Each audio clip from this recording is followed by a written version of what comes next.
Palavra aberta. Programas sociais no centro de um debate. De um lado, a defesa de que a população mais carente precisa da ajuda do Estado. Do outro, a crítica de que as pessoas não estão procurando emprego formal, escoradas no chamado assistencialismo. Esta semana, o Ministério do Desenvolvimento e Assistência Social, Família e Combate à Fome informou a Itatiaia que cerca de 2.700.000 beneficiários conquistaram uma renda maior com retorno ao mercado de trabalho ou empreendendo em 2024. Por isso, entraram na regra de proteção do Bolsa Família, que é uma espécie de transição que dura 2 anos até que o beneficiário deixe de receber o apoio federal. A regra de proteção permite que os beneficiários assinem a carteira de trabalho ou comecem a apreender, mas o pagamento do Bolsa Família é reduzido a 50%. Caso a renda mensal seja superior a R$ 759 por pessoa da família, o beneficiário será excluído do programa. Os dados foram divulgados após serem difundidos nas redes sociais casos de pessoas que têm optado por não procurar emprego para não perder o benefício. E um estudo realizado pela Fundação Getúlio Vargas aponta que, dos 3.400.000 postos de trabalho preenchidos no Brasil entre janeiro de 2023 e setembro de 2024, 91% foram para inscritos no CadÚnico e 71% para beneficiários do Bolsa Família. Atualmente, o Bolsa Família é pago a 20.800.000 pessoas no Brasil. Para debater a importância dos programas sociais, a necessidade de ajustes e o impacto deles no mercado de trabalho com a demora no preenchimento de vagas em alguns setores, eu recebo agora, no Palavra Aberta, o deputado federal pelo PT de Minas Gerais, Patrus Ananias. Patrus é, entre outros, ex-ministro do Desenvolvimento Social e Combate à Fome nos 2 mandatos, os 2 primeiros, do presidente Lula. Foi também prefeito de Belo Horizonte entre 1993 e 1997 e durante a gestão dele na capital, um dos projetos serviu de fundamento para a implantação de programas como Bolsa Família. Obrigada pela presença, bem-vindo ao Palavra Aberta, bom dia. Bom dia. E recebemos também o presidente da FIENG, que é a Federação das Indústrias do Estado de Minas Gerais, Flávio Rosqui. Obrigada pela presença, bem-vindo também ao Palavra Aberta. Bom dia, muito obrigado, é um prazer estar aqui. A gente vai começar ouvindo o Flávio Rosqui para problematizar o que tem sido considerado aí como uma consequência dos programas sociais no mercado de trabalho. A gente tem noticiado, por exemplo, que nos mutirões de emprego as vagas são oferecidas, mas a mão de obra não aparece. O que os programas sociais têm a ver com isso na visão do senhor? Na nossa análise, o programa social ele foi constituído com o objetivo de assistir aquelas pessoas que não tinham oportunidade, que estavam vivendo numa situação precária, né? Então ele tem essa percepção, e eu acho que ela é muito relevante, de dar ajuda naquele momento necessário em que as pessoas estão sem renda, né? Então nós concordamos perfeitamente com essa abordagem, entendemos que eles são relevantes e importantes para que a gente possa diminuir a desigualdade e, mais do que a desigualdade, atender aqueles mais necessitados nos momentos críticos. O problema ele começa na nossa leitura quando há uma dificuldade de diálogo dos programas assistenciais com o mercado de trabalho. Ou seja, o programa assistencial ele tem a percepção, e na minha leitura isso é muito claro, de ser algo temporário até que a pessoa resolva e equacione o seu problema e passe a ter uma renda. Então ela deveria estar procurando uma formação, ela deveria estar procurando se requalificar, e a gente incentiva esse conceito, né? E, na verdade, deveria estar procurando trabalho, porque é um apoio temporário. Quem está prestando esse apoio temporário é o conjunto da sociedade. São os que estão trabalhando, são os que estão contribuindo com a Previdência, são os que estão contribuindo com a arrecadação de impostos. Eles estão gerando essa renda adicional que o Estado absorve e depois redistribui. Então, é do interesse de toda a sociedade que as pessoas que estejam nos programas assistenciais estejam lá de maneira temporária, mesmo porque não é uma situação desejada que a pessoa fique de maneira permanente, a menos que ela tenha, de fato, uma invalidez ou ela tenha uma deficiência, que ela deve ser aposentada pelo INSS. Então, na nossa leitura, é muito importante o diálogo com o mercado de trabalho. Como é que esse diálogo, na nossa percepção, se daria? Caso a pessoa que está inscrita no programa social, ela procure emprego e ali encontra, ela não tenha medo de aceitar o emprego.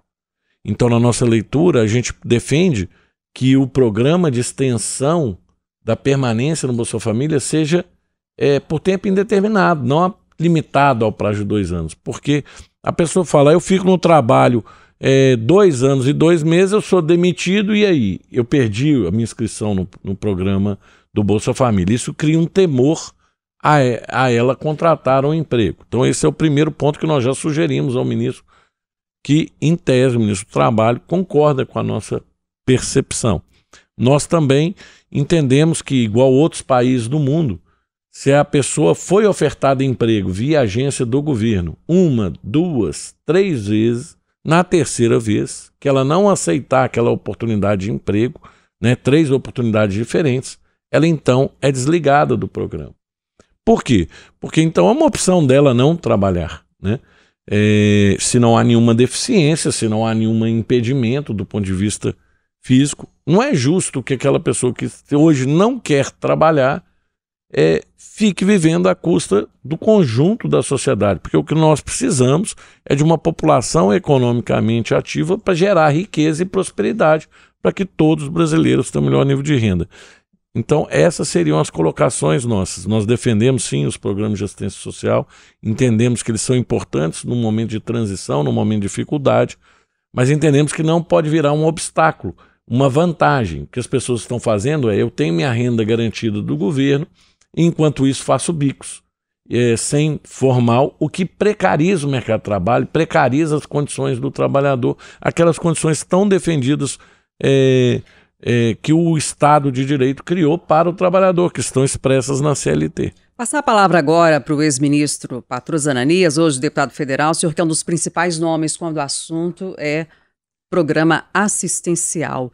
A avaliação do senhor é a importância desses benefícios para a população mais carente e essas questões levantadas aqui inicialmente pelo presidente da FIENG, Flávio Roscoe. Eu quero inicialmente, Kátia, saudar as pessoas que estão em sintonia conosco, as pessoas que estão nos ouvindo. E eu pretendo então fazer uma reflexão mais profunda sobre o nosso país, sobre o Brasil.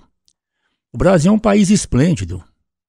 É um país continental, é um país belíssimo. Nós podemos produzir alimentos o ano inteiro. Nós podemos dizer que o Brasil é rico no solo e no subsolo. Agricultura no solo e riquezas minerais pelo país afora, no subsolo. Somos, com todo o nosso excesso, desperdício, ainda somos a maior reserva de água do mundo.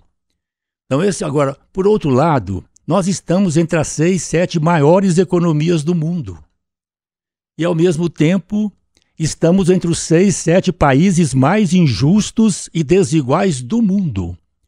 Então, quando nós falamos das políticas públicas, entre eles o programa Bolsa Família, nós estamos falando também dessa desigualdade no Brasil. Ainda hoje nós temos aproximadamente 10% da população brasileira analfabeta, sem falar dos analfabetos funcionais, também considerando a qualidade não muito boa do ensino público, com as exceções de sempre, onde estão professores dedicadíssimos, mas sabemos que historicamente as escolas privadas, onde estudam os filhos dos ricos, dos empresários, etc., têm muito mais recursos do que as escolas públicas. Portanto, nós vivemos numa sociedade desigual. Esse é um problema que nós temos que enfrentar democraticamente. Eu considero que o grande desafio no Brasil é a integração das políticas públicas.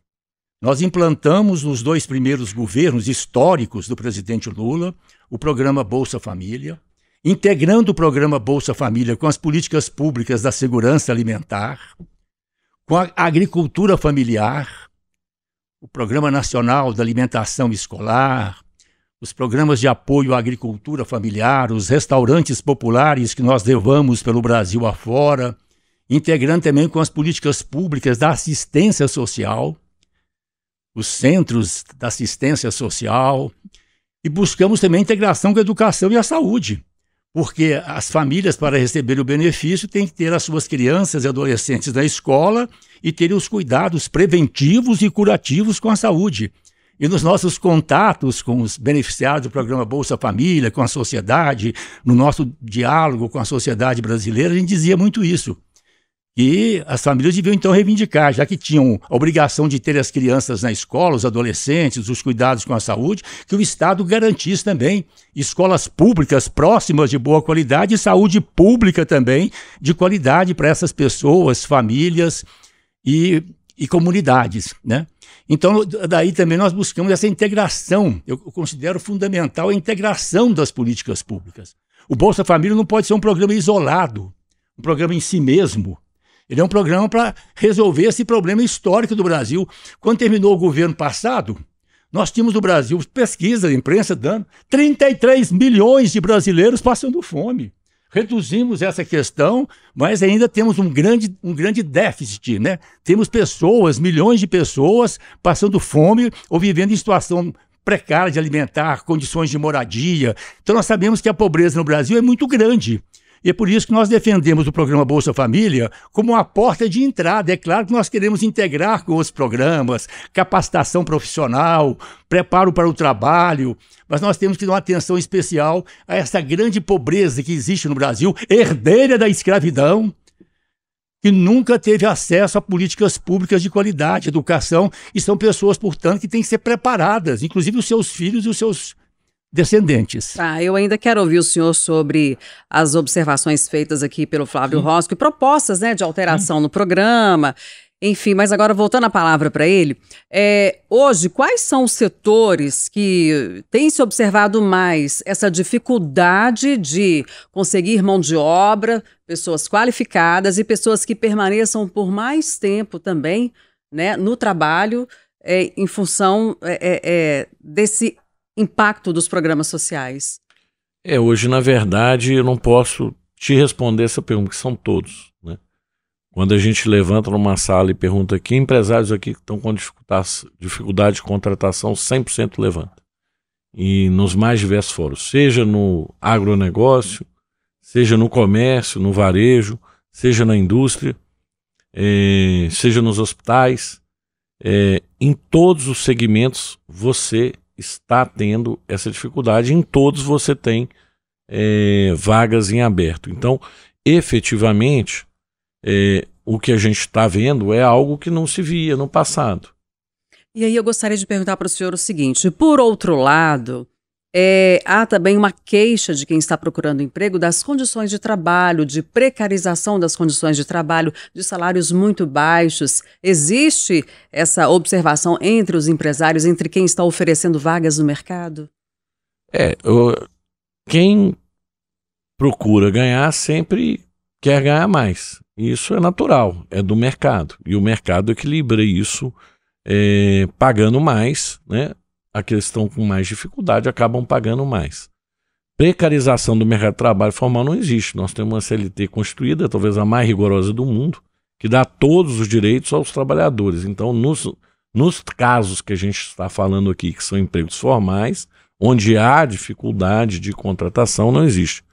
Justamente o que nós estamos dizendo, que o que está aumentando é o trabalho informal, oriundo da necessidade de quem recebe eventualmente o programa social de não ter um vínculo formal de trabalho.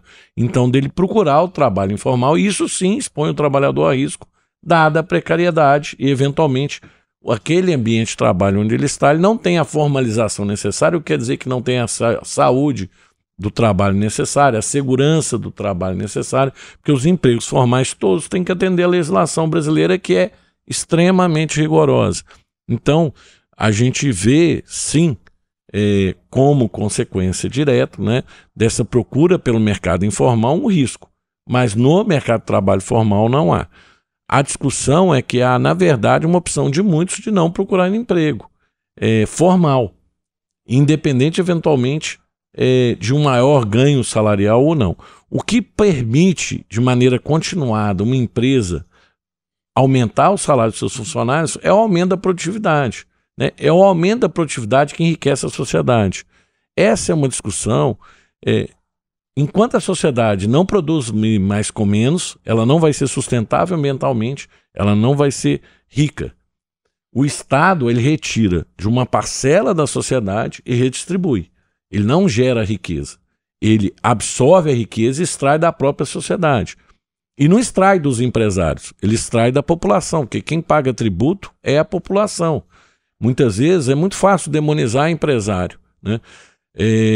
O empresário, ele é meramente aquele agente da sociedade que em algum momento resolve empreender e em multiplicar a riqueza, distribuindo ela entre os trabalhadores, entre ele e aqueles que investiram o capital e o Estado com o pagamento de tributos que a população pagou ao comprar produtos e insumos.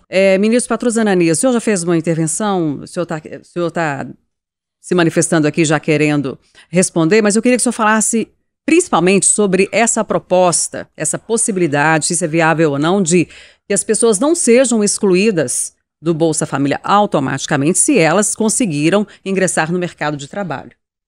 Sim, né, nós sempre defendemos isso, né, que recentemente o programa Bolsa Família incorporou essa demanda no sentido de possibilitar que a pessoa que recebe o benefício do Bolsa Família, quando consegue um emprego, que ela concilie o programa do Bolsa Família com o emprego por um certo tempo, para garantir inclusive a sua segurança maior. A partir de um certo tempo, se não me falha a memória, 2 anos, a partir de um certo tempo, então, ela passa a receber só o salário, perde o programa Bolsa Família, porque já conquistou um espaço efetivo no mercado de trabalho.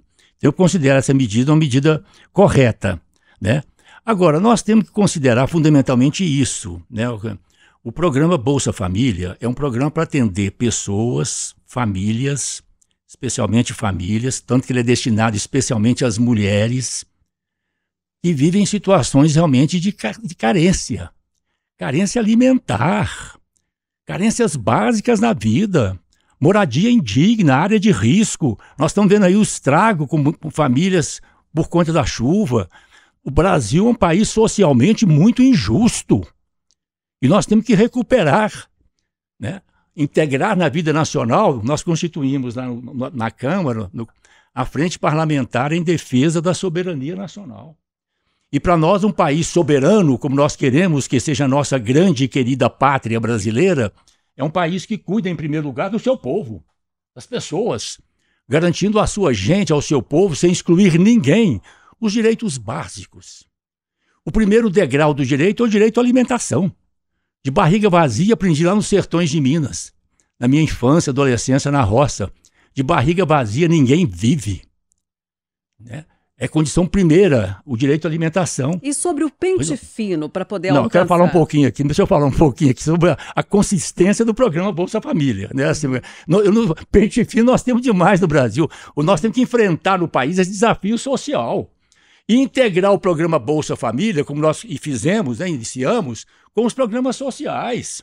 O Brasil tem que investir em escola pública, garantir às nossas crianças pobres, adolescentes pobres, os mesmos direitos e oportunidades que têm as crianças que nascem nas nossas classes sociais mais abastadas. Nós precisamos realmente pensar um país que cuide do povo brasileiro. E nesse sentido, quem anda pelo Brasil, quem percorre como eu faço, quem anda pelo interior, quem vai nas nossas áreas mais empobrecidas, nas favelas, sabe das injustiças e desigualdades do Brasil.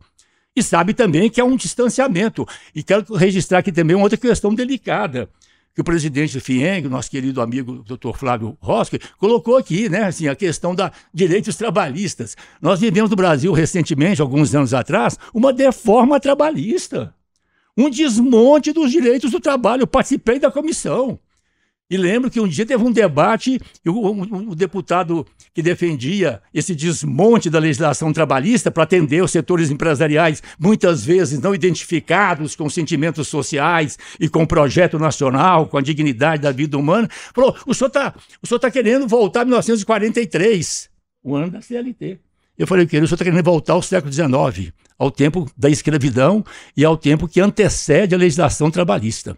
Então eu considero que o grande desafio do Brasil, e o Bolsa Família entra nesse contexto, o grande desafio do Brasil é segurar a maioria empobrecida do povo brasileiro condições humanas e dignas de vida. E há um preconceito, quero concluir aqui, pedindo um pouquinho, há um certo preconceito também, que é uma herança da escravidão, né? Um preconceito contra os pobres. Não, o pobre, quando recebe um benefício, não quer trabalhar, não. Não, os pobres querem ter uma vida digna, mas querem também ter trabalho digno e ter um salário decente, salários dignos também. Em um próximo debate aqui nós podemos falar sobre o valor do salário mínimo no Brasil. Sobretudo para quem vive nas grandes cidades como Belo Horizonte. Se quem ganha o salário mínimo tem condições efetivas de cuidar bem, dignamente da sua família. Presidente Flávio Rauschke, agora nas suas considerações finais já, porque o tempo avança e a gente já está no encerramento aqui do Palavra Aberta. O senhor vê perspectiva no horizonte de um debate junto ao governo para alterações, para fazer esses ajustes que foram propostos aqui pelo senhor? A gente entende, a gente tem mantido o diálogo com o governo, né? Na verdade, a nossa proposta ela é até mais agressiva que a proposta implementada pelo governo nessa direção. Quer dizer, o que a gente defende é que o beneficiário do Bolsa Família, identificado lá as condições, caso ele arrume trabalho, ele tem o benefício suspenso, mas ele não sai do programa. Ou seja, caso amanhã ele venha perder emprego, ele volta novamente ao programa. Então, a nossa proposta ela é inclusive mais abrangente que o limite hoje de 2 anos. Né? E ela dá essa segurança que a todo momento que ele acessar o mercado de trabalho, caso ele não esteja mais no mercado de trabalho formal, ele então terá direito novamente ao benefício da renda mínima. Então, a dificuldade do governo, nós não estamos fazendo uma proposta mais restritiva, nós estamos fazendo uma proposta mais abrangente. Né? A dificuldade do governo é justamente... suspensão do benefício, mas não exclusão do programa. Exatamente, a suspensão enquanto ele estiver trabalhando, ponto. Ele deixou de trabalhar, ele imediatamente recebe auxílio, porque se ele está trabalhando, obviamente ele fez essa opção porque a renda será maior do benefício, caso contrário ele não fará. Então, mas ele vai ter a segurança, ele não vai ter a insegurança de eventualmente ser excluído do programa e o temor de amanhã não retornar ao programa. Patrus Ananias, as considerações finais do senhor, por gentileza. Eu vou considerar aqui as ponderações do Dr. Flávio nesse sentido. Eu estou sempre aberto, e devemos todos estar abertos no regime democrático, né, no Estado democrático de direito, ao diálogo, ao debate democrático, respeitoso e fraterno. Né? Então eu penso que essa proposta, essa ideia de, enquanto estiver trabalhando, não recebe o benefício, é um ponto a ser discutido, a ser refletido, não vou fechar essa porta. E quero, inclusive, aqui prestar homenagem, doutor Flávio. Eu tive um amigo muito especial. Eu quero lembrar dele aqui, foi presidente da FIENG, foi quando eu o conheci.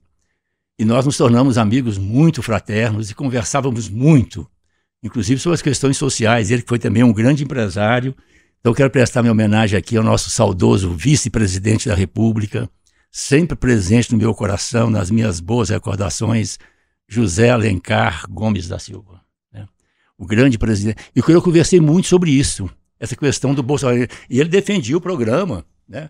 A gente tinha boas conversas nesse sentido de buscar os melhores caminhos. Mas eu penso, defensor que sou do Bolsa Família, eu penso que nós precisamos realmente pensar os programas sociais do Brasil de forma integrada. Pensar de forma integrada as políticas públicas. Essa é a questão fundamental. Nós temos que enfrentar esse desafio. Nós somos um país socialmente injusto. Nós atravessamos o século XIX, atravessamos o século XX, sem estabelecer, por exemplo, um princípio fundamental que todos os países capitalistas desenvolvidos fizeram, que é o princípio da função social da propriedade. O direito de propriedade é legítimo, é um direito fundamental, mas ele deve estar adequado às outras exigências relacionadas com o direito à vida, com a dignidade humana, com a soberania nacional, com o projeto nacional brasileiro. Nós temos que pensar nessa perspectiva mais alargada. Né? Então, quando nós falamos da questão da propriedade, nós estamos vendo aqui hoje em Belo Horizonte, né? Prédio sobre prédio. A questão da reforma agrária é também ligada à questão da reforma urbana. Nós pensarmos a propriedade como direito, mas também na sua função social. Então, eu quero deixar claro aqui que a minha posição hoje, defensor do Bolsa Família, está muito mais alargada.